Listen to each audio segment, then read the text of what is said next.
Most merciful अस्सलाम वालेकुम dear parents. उम्मीद है कि आप लोग सारे ठीक होंगे। फाइनली जी आप लोग MPT CSS 2025 का दे आए हैं और अब बस कुछ ही देर में इंशाल्लाह ताला मैं आप लोगों को बता दूंगा, अपलोड कर दूंगा। हमारे पास आंसर की अपलोड हो जाएगी। ओवरऑल पेपर की अगर बात की जाए आज के, जैसे कि आप लोगों को पता है कि पेपर 1 और पेपर 2 दो पेपर हुए हैं और अभी दूसरा पेपर बस अभी ख़त्म हुआ है, तो दो पेपर कंफर्म डन हो गए हैं। और ओवरऑल अगर बात की जाए तो paper was quite difficult, comparatively बहुत ज़्यादा मुश्किल था, बहुत ही ज़्यादा मुश्किल था। और अगर देखा जाए अंग्रेज़ी और इंग्लिश और mathematics was so time taking. Maths का जो एक क्वेश्चन था उसमें आप लोगों को एक सवाल जो था प्रॉपर फुल फ्लेज क्वेश्चन था, और वो सवाल आप लोगों ने जैसे आप लोग इम्तिहान दे के आए तो वो सवाल इज़ क्वाइट डिफ़िकल्ट। ठीक है, तो इस तरीके से वैसे और इस सेम गोस और आपका जो उर्दू का पोर्शन है और इस्लामिक स्टडीज़ का पोर्शन है, ये दोनों पोर्शन भी कंपैरेटिवली मुश्किल थे। पाकिस्तान अफेयर का प्री पार्टीशन ज़्यादातर उसका फोकस प्री पार्टीशन के ऊपर था एग्ज़ामिनर का, और पेपर 1 और मैथ्स जो ओवरऑल मैथ्स का था 60%, 60 प्लस जो मार्क्स थे, मैथमेटिक्स के 60 मार्क्स थे, sorry it was quite difficult. बहुत ज़्यादा मुश्किल पेपर था मैथमेटिक्स के लिहाज से भी, और करंट अफेयर इतना ख़ास उसका फोकस नहीं था, बट जो जनरल साइंस के क्वेश्चन थे वो भी वैसे नहीं थे जैसे हम एक्सपेक्ट कर रहे थे। तो ये एक बड़ा, वो कहते हैं ना कि एंड FPSC सरप्राइज़ थे, वही कुछ ऐसा ही सिनेरियो आज हमें देखने को मिला है। ये मेरे सामने अभी आप लोग देख रहे हैं paper, this is paper number 1 था। या इसके सामने हमारे पास ईडियम्स काफ़ी ज़्यादा मुश्किल आए थे, जो हमारे पास ये बड़ा टाइम टेकिंग था। कंप्रीहेंशन जो थे पेपर 1 का भी पेपर 2 का भी बहुत ज़्यादा टाइम कंज्यूमिंग था। और इसके अलावा पैसेज 2 ये सारा English is very time taking. जो ख़ास तौर पे अगर मैं बात करूँ ना पेपर नंबर 2 की, तो पेपर नंबर 2 में जो बैच नंबर 2 था उसका जो पेपर था वो इट वाज क्वाइट लेंथी, बहुत ज़्यादा लेंथी था। दोनों पेपर लेंथी थे, लेकिन जो इंग्लिश पेपर 2 की थी बहुत ज़्यादा लेंथी थी, क्योंकि उसमें आप लोगों के पास वो थे सेंटेंस करेक्शन थे, और पेपर 2 में अंग्रेज़ी का जो पोर्शन था, इंग्लिश का पोर्शन था, वो बहुत मुश्किल था।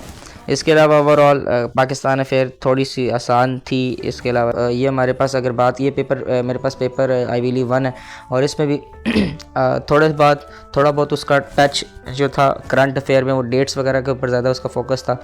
और करंट अफेयर जो ज़्यादातर आपके 23-24 के आए थे, पुराने पिछले नहीं आए थे। ठीक है, जो पेपर 2 की अगर बात की जाए तो उसका भी सिनेरियो ऐसा ही कुछ था। जैसे फॉर एग्जांपल इसमें वर्ल्ड बैंक का पूछा है, उसमें भी वर्ल्ड बैंक WHO के चीफ उसका सेक्रेटरी जनरल का पूछा था। तो ये ओवरऑल आप लोगों का सिनेरियो था आज के इम्तिहान में। It was very difficult, quite difficult. अभी जो थोड़ी देर बाद आप लोगों की आंसर कीज़ जो हैं would be uploaded soon, I will send you इंशाल्लाह, इसी चैनल के ऊपर आपको मिल जाएंगी। और ये बाकी पाकिस्तान अफेयर का पोर्शन, आई डोंट नो आप इससे एग्री करते हैं कि नहीं करते, लेकिन पाकिस्तान अफेयर का पोर्शन कंपैरेटिवली इजी था as compared to other part of the paper. Urdu बहुत ज़्यादा मुश्किल आया है, इस्लामिक स्टडीज़ बहुत ही ज़्यादा मुश्किल आई है, मैथमेटिक्स बहुत ही ज़्यादा मुश्किल आई है, इन 3 और जनरल साइंस भी बहुत ज़्यादा मुश्किल है। ये 4 बिल्कुल आउट ऑफ नो वे बहुत ज़्यादा मुश्किल आए हैं। ज़ाहिर है it is the 5th special को अगर डाला जाए तो 5वीं दफ़ा MPT हुआ है, तो इस बार क्वाइट डिफ़िकल्ट ही होना था, क्योंकि ऑब्वियसली उन्होंने स्क्रीन आउट करना है, स्क्रीनिंग से ही FPSC ने, ताकि कम बच्चे आगे आ सकें और रिटर्न में हमारी परसेंटेज जो अच्छी हो सके। Anyways, best of luck to all the aspirants. आपका रिज़ल्ट जो है थोड़ी देर तक इंशाल्लाह ताला अपलोड हो जाएगा। I will give you the answer की सून इंशाल्लाह ऑन दिस चैनल। बाकी गुड लक, अपने आंसर्स, शायद आप ये वीडियो देखें तो आंसर की भी मैं आप तक भेज दूँ, तो आप बस अपना मुझे बताइएगा आपके कितने मार्क्स आए हैं, आउट ऑफ 200 में से कितने मार्क्स आए हैं। और बस good luck to all the aspirants for the written exam. आज काफ़ी बच्चे, बिलीव मी और नॉट, आज बहुत से बच्चे स्क्रीन आउट हुए हैं। आज अगर मैं कहूँ कि 50,000 बच्चों ने पेपर दिया, तो इससे पहले 200-300 या 2-3,000 बच्चा फेल होता, तो आज आई कैन से कि 10,000 प्लस बच्चा जो है बाहर स्क्रीन आउट हुआ होगा। काफ़ी ज़्यादा बच्चों का आज मैंने जितने भी एस्पायरेंट्स को मैं जानता हूँ, जो जिनकी फर्स्ट नहीं, सेकंड नहीं, थर्ड अटैम्प्ट है, वो भी आज बड़े it was they were like के पता नहीं कहाँ से पेपर आ गए। तो it is like us UPSC के पैटर्न का, UPSC के लेवल के बनने, जब UPSC के प्रीलिम्स होते हैं जो स्टार्ट में जैसे हमारा स्क्रीनिंग होता है, इस तरीके से उनके भी इम्तिहान होते हैं। स्क्रीनिंग को पास करके फिर आपको रिटर्न की तरफ जाना पड़ता है। तो इट इज़ लाइक UPSC, और ये आई थिंक के स्क्रीन आउट करने का एक अच्छा स्क्रीन आउट करने का एक अच्छा मेथड है। और बाकी देखते हैं, होप फॉर द बेस्ट। अल्लाह ताला आप सबको कामयाब करे। अपने ज़रूर स्कोर जो है वो नीचे कमेंट सेक्शन में हमें बताइएगा कि आपके क्या स्कोर आए हैं। अपना कमेंट करें स्कोर कितना भी जितना भी आपका 200 में से बना है।